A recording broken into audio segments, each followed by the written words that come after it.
జనసేన అధినేత ఉప ముఖ్యమంత్రి పవన్ కళ్యాణ్కి మా చెడ్డ చిక్కొచ్చి పడింది. అటు చూస్తే అన్నయ్య, ఇటు చూస్తే కూటమి. దాంతో ఆయన అడకత్తెరలో ఇరుక్కున్నట్టు ఉంది. ఎందుకు ఇలా అంటే గురువారం నాడు అనూహ్యంగా అసెంబ్లీ వేదికగా జరిగిపోయిన పరిణామాలు అటూ ఇటూ తిరిగి మెగా బ్రదర్స్కే చుట్టుకునేలా కనిపిస్తోంది. అసెంబ్లీలో రాష్ట్రంలో సినీ పరిశ్రమ అభివృద్ధి కోసం జరిగిన చర్చలో బీజేపీ ఎమ్మెల్యే కామినేని శ్రీనివాస్ పాల్గొని చేసిన కామెంట్స్ ఆ మీదట అది తప్పు అంటూ ఎమ్మెల్యే నందమూరి బాలకృష్ణ వ్యంగ్యంగా చేసిన వ్యాఖ్యలు అన్నీ కూడా రాజకీయంగా మంటనే పెట్టాయి.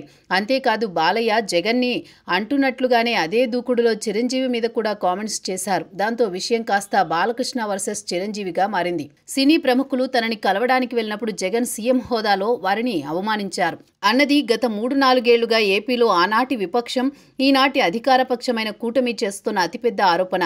సినీ పెద్దగా మెగాస్టార్గా ఉన్న చిరంజీవి విషయంలో జగన్ అమర్యాదగా వ్యవహరించారన్నది తరచూ చేస్తోన్న ఆరోపణ. వారు వీరు చేయడం కాదు, ఎన్నోసార్లు పవన్ అనేక వేదికల మీద ఆ పార్టీ మీటింగుల్లోనూ చేశారు. అత్యున్నత స్థాయిలో ఉన్న తన అన్నగారిని జగన్ 2 చేతులు జోడించి దండం పెట్టించుకునేలా చేశారని పవన్ పెద్ద ఎత్తున ఆరోపణలు చేశారు.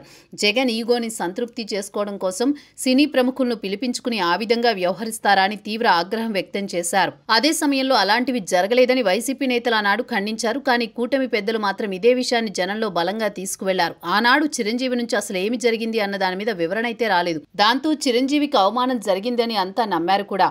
ఆనాడు జరిగింది సినీ ప్రముఖులకు అవమానం అన్నది అంతలా ప్రచారం జరగబట్టే బీజేపీ ఎమ్మెల్యే కామినేని శ్రీనివాస్ కూడా శాసనసభ వేదికగా గురువారం మరోసారి ఇదే విషయం ప్రస్తావించారు.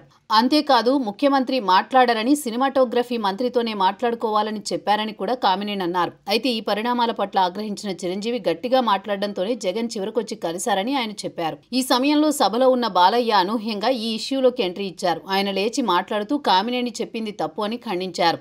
చిరంజీవికి అవమానం జరిగింది అన్నది వాస్తవమే అని చెబుతూనే అక్కడెవరూ గట్టిగా మాట్లాడిందైతే లేదని చిరంజీవి మీద కూడా సెటైర్లు వేశారు. దాంతో ఇష్యూ కొత్త మలుపు తీసుకుంది. ఇక్కడ కూటమి ఒక విధంగా ఇరుకున పడింది. అప్పుడెప్పుడో 5 ఏళ్ల క్రితం అంటే 2020 ఆగస్టులో జగన్తో తాడేపల్లిలో జరిగిన మీటింగ్లో ఏం జరిగింది అన్నది మెగాస్టార్ చిరంజీవి సుదీర్ఘమైన లేఖ ద్వారా వివరించారు. అంతేకాదు ఆయన తనకెక్కడ అవమానం జరగలేదని క్లారిటీ ఇచ్చారు. జగన్ తనను సాదరంగా ఆహ్వానించారని చెప్పారు. ముందు ఆయన తనను ఇంటికి పిలిచి అన్ని విషయాలు చర్చించారని, తర్వాత 10 మంది దాకా సినీ ప్రముఖులతో కలిసి చిరంజీవి నాటి సంఘటనను వివరించారు.